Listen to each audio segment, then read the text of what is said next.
So is the M1 MacBook Air still worth it in 2023? Let's talk about it.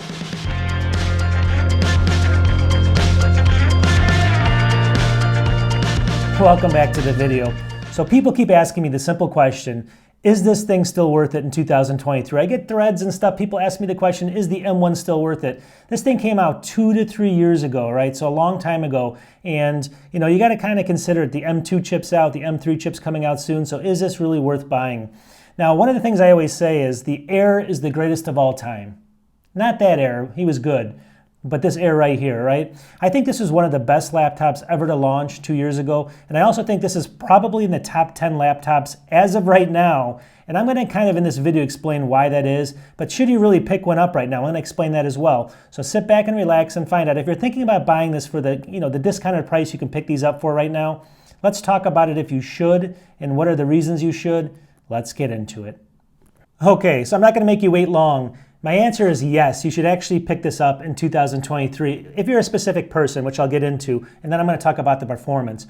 We all know that the M3s are coming out soon, all right? The M2s are already out, the Airs, and then the M3s are coming out sometime next year. But you could wait until the middle of 2024 or even the end for the Airs to come out with new chips. So if you're thinking about an Air, you got to consider really between the M1 right now and the M2. And that's what we're going to do today. We're going to find out if this thing, for that discounted price is good and who this is actually for. Who should pick one up versus somebody else. And if you fit that mold, this might be right for you. All right, so who should pick this up? Now, if you're somebody that can barely pay your bills right now and the economy's going south, as we all know, you really got to consider what you should pick up as far as your budget, right? So that's what this is perfect for right now. This is perfect for that person that really doesn't have enough money to even pay their bills, really.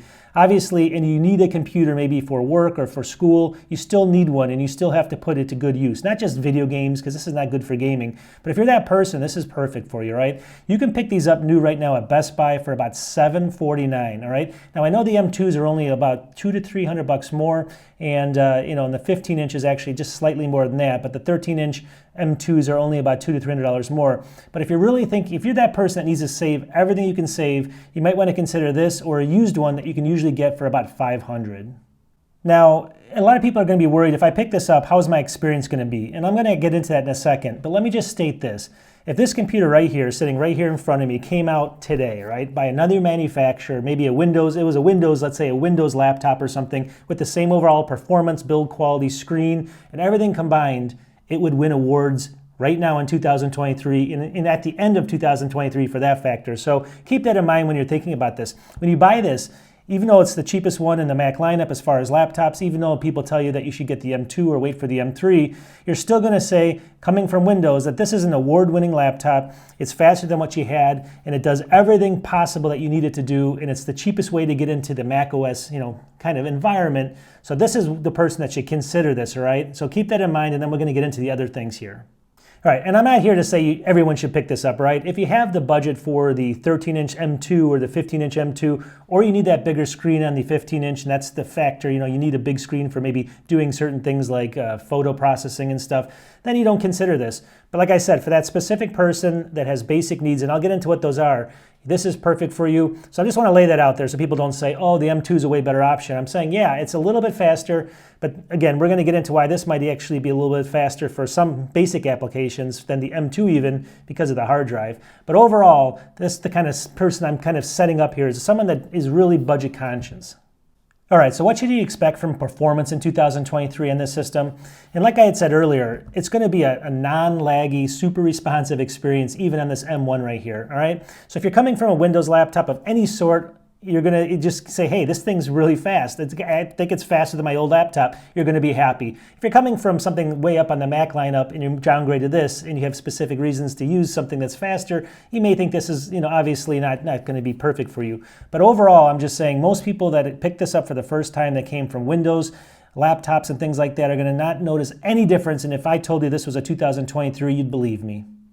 And like I stated earlier, Now, there's reasons to get the M2. It's about $250 more, $300 more, something like that if you want to get the 13-inch M2. But keep in mind that when you pick this up, this has actually got an SSD in the base model that's built into it. That's roughly twice as fast as the M2's SSD in the base model. So for that $300, you're going to get a slower SSD. This makes this snappier in a lot of just more common tasks. So overall, you're not going to notice almost any difference really in real-world performance between this one and the M2. So again, there's other factors you got to consider, but considering the performance, and if you're a basic user, you're not going to notice almost any difference, so why spend the extra money?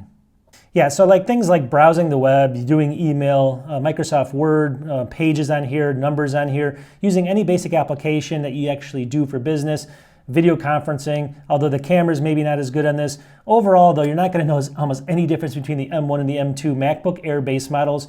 They're really going to be very similar, so it really comes down to the price and also maybe the design of that. Obviously, it's going to have, and we'll get into that in a little bit newer support and stuff, and we'll talk about that. But overall, the performance, if you're a basic user, will be phenomenal on this right now, and you won't even think it's an older computer, so I just want to set the stage for that. That's number one. All right, so college kids are going to be perfectly fine with this on basic, if you have a basic major where you're doing, let's say English or math or whatever, science, but you don't have to do super big, video editing and stuff. This is perfect for you. So just keep in mind, college students, this is perfect for. Now, if you move past that and you have to do a lot of video editing, all right? So let's say your whole job is video editing, or you plan on doing a lot of 4K high codec video editing, all right? This is probably not the best, but it can get by. I can do H.264 4K on this. I've done many videos on this just fine, and I never crave more speed. It's got 8 gigs of RAM only. I don't run into any problems. You can do almost any type of 1080p video editing on this with no problem. You can crunch through all that stuff, so perfectly fine. But if you're somebody that wants to do maybe 60 frames per second, 4K instead of 30 frames per second, and you have high codecs on there, then you might want to think about the 14-inch MacBook Pro, which is going to be basically almost twice as much as this. And this is where you have to figure, how much time can you wait for things to render? Can you, a couple lags here and there, is it going to make a difference? But on the small stuff, this thing just buzzes through it just perfectly. So, but if you're, obviously if it's your major or your job, this is not right. But if for anyone else that just wants to start a basic YouTube channel, this is still fine.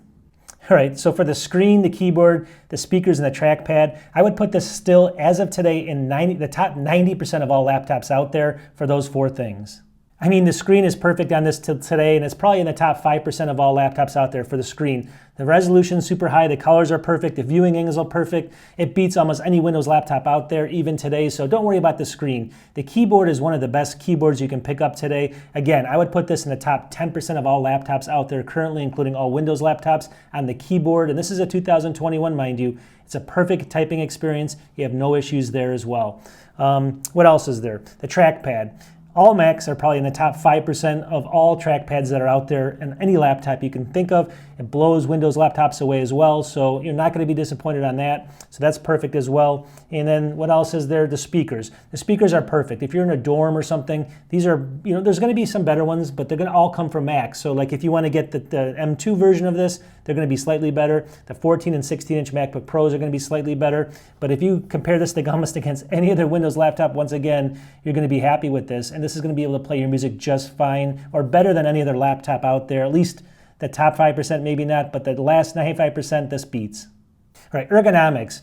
Now, if this thing came out today from another manufacturer, like I said, and you looked at it, it's all metal, all aluminum construction, you would think it's a beautiful computer. I think people think that the new MacBooks that come out, the M2s, look better in some cases, but other people like these. So that's more of a personal preference. I can tell you, though, that the ergonomics of this thing is incredible. It's easy to hold. It's got a little bit of an angle on it where you can type very easily on it, so it's very comfortable for schoolwork and stuff like that. So overall, I don't think this looks like an old laptop at all in 2023. I think we might be used to it because Apple used it for quite a while. But again, if it came out with anybody else, it would win awards there. So there's no problem with the design either.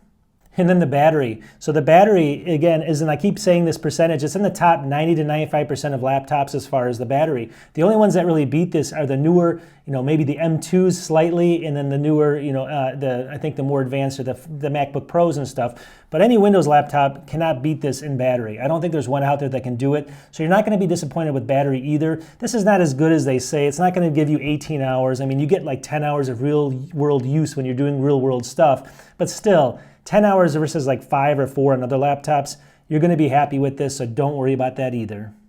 All right, so I think the only negatives on this thing, if you're buying this today in 2023, are going to be software updates. But Apple's still going to probably update this till 2027, all right? Somewhere in that range. So you're talking like maybe another 5 years or so.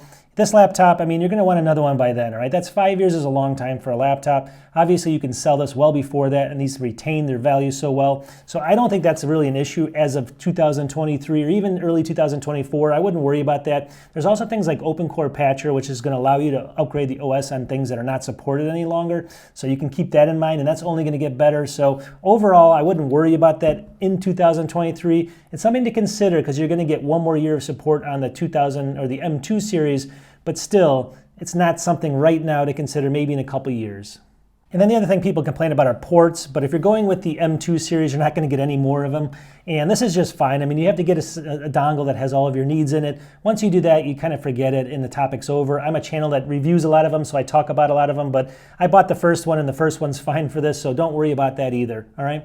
So overall, this is one of the best laptops in 2023, and I can, seriously attest to that because I've used this now for about 2 years. It's done everything I needed to do. I can do video editing on this thing. I can do, light stuff, but it still works even if with the heavy stuff, but it's just a little bit slower.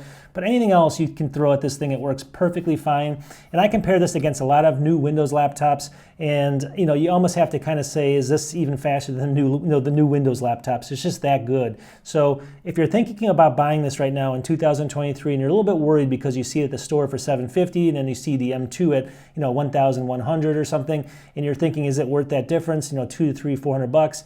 It probably is if you can barely afford this. I wouldn't try to consider the other one, all right? That's where I stand because you're not going to notice much of a difference. You're going to see differences in the design and stuff like that, but overall your experience is going to be very similar for Mac OS. And in this crazy economy, who wants to give their money to Apple, right? Give them the least amount of money possible and you're still going to get a great experience. That's the way I look at it. So you tell me, am I wrong? Let me know your comments. I'm just saying, like, for people that are out there that are thinking considerably about buying this right now and are worried about the age of it, don't be. You're not going to even think it's an old computer when you get it. It's going to look and feel brand new and it's going to perform brand new, and it's not going to be any different than the M2s in most cases unless you get the pros and stuff and you do video editing. So there is the video I want to kind of wrap up just to settle this once and for all. Should you pick this up? Who should pick this up? Somebody that only has a small budget, and yes, you should. You should pick it up right away. It's still one of the best, and I don't think it's going away. I think it still will be next year.